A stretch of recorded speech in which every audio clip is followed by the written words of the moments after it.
Hello students. Hello students. Welcome to our online session of industrial safety subject.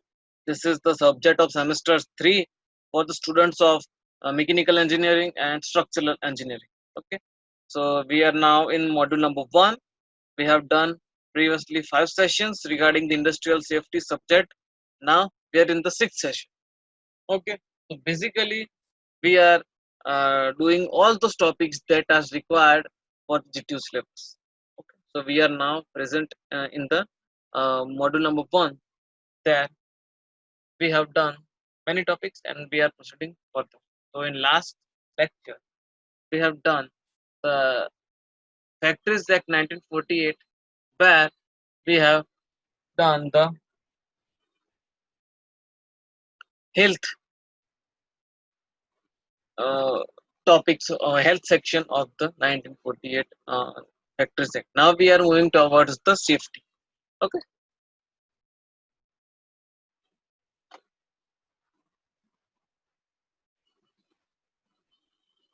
Yes. So the silent points of the Factories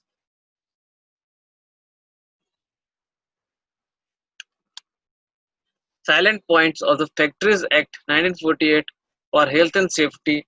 We are continuing with that topic, and in today's session, here we are doing with the safety. Chapter number 5, chapter number 4 of Factories Act 1948 deals with the provisions relating to the safety of the workers in the factory. So basically, this chapter number 5 of Factories Act 1948 deals with the safety of the workers that are working into the factory. The contents we are covering in this session will be fencing of the machinery, work on or near machinery in motion, employment of young persons and dangerous machines, striking gears and devices for cutting off powers, self acting machines, prohibition of the employment of women and children near the cotton openers, hoists and lifts. Hoists and lifts. There will be also discussed. I'm sorry for repeating. Now, first of all, fencing and machinery. That is given in section number 21 of Factories Act 1948. According to this section 21 of the Factories Act 1948, in every factories, a dangerous part of all the machinery should be securely fenced. Means a proper care should be taken related to every dangerous part in the factory. All the factories have some dangerous operate operations, means parts that are very much critical and dangerous. So their proper fencing is required to be done so that it is properly observed and precautions should be made before the danger any hazard occurs. The section provides for fencing of the following machinery while they are in section means it is this section provides a fencing the following machinery when they are in use.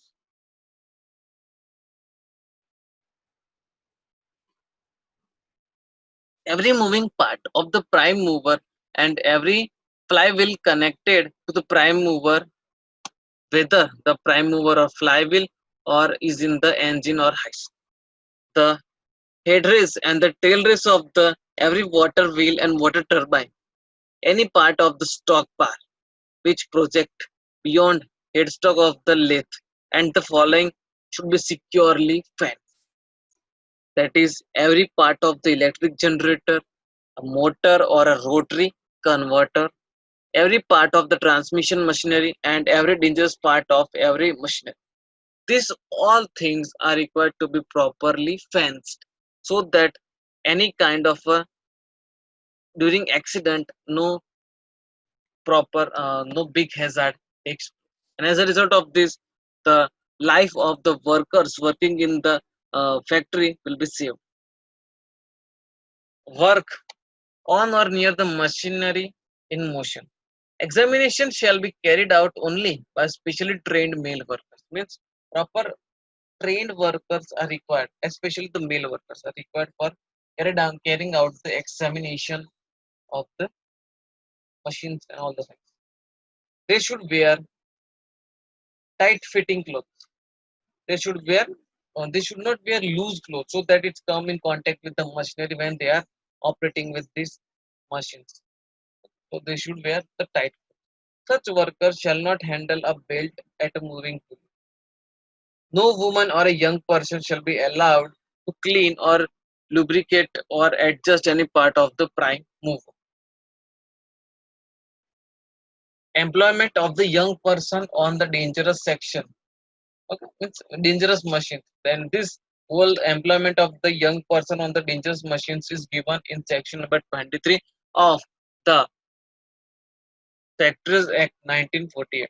In section 3, provides the young person shall be required or allowed to work at any time to which he has been fully instructed, as the dangers arising in connection with the machines and precautions shall is required to be observed, and has received sufficient training in work of the machine.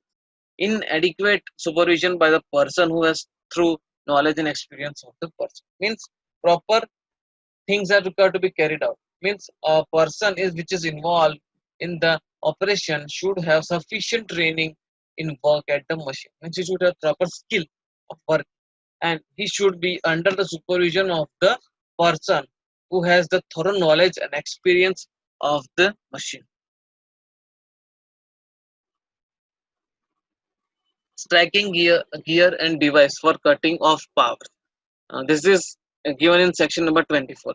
Section number 24 provides that suitable striking gears or other efficient mechanical appliance shall be maintained and used to move driving belt to and from fast and loose pulleys, which form part of the transmission machinery, and such gear or appliance shall be so constructed, placed, and maintained so as to prevent the belt from creeping back onto the fast pulley. Further, driving belts, when not in use, shall be allowed to be rest and ride upon shafting in motion. Besides this, every factory suitable devices for cutting of powers in emergencies from running machinery shall be provided and maintained in every work room. So this is how the striking gears and device cutting of powers is required to be done. A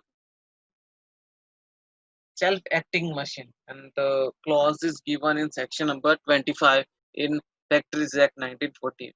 No traversing part of the self-acting machine in any factory and no material carried thereon shall, if no space is available over which it runs, is a space over which any person is liable to pass, whether in the course of his employment or otherwise, be allowed to run on its outwards and inward transverse within the distance of 45 centimeters from the fixed structure which is not a part of the machine.